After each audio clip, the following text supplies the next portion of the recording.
If you are struggling to remove political content on Instagram, in this video I will be showing you the fastest way to do that. But make sure to watch the video till end so you don't make a single mistake. Guys, first of all, open up Instagram or app on your phone and tap on your profile on the bottom right corner. And after that, you'll have to tap on three lines on the top right corner to head over to the settings of your Instagram account.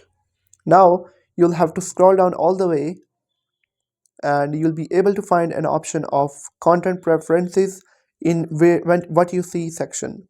You'll have to tap on it, and after that you'll be able to find an option of political content.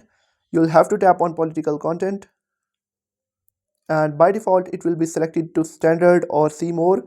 But you'll have to if you want to remove or you want to see less political content on Instagram, you'll have to tap on see less. That is the first option, and you are good to go.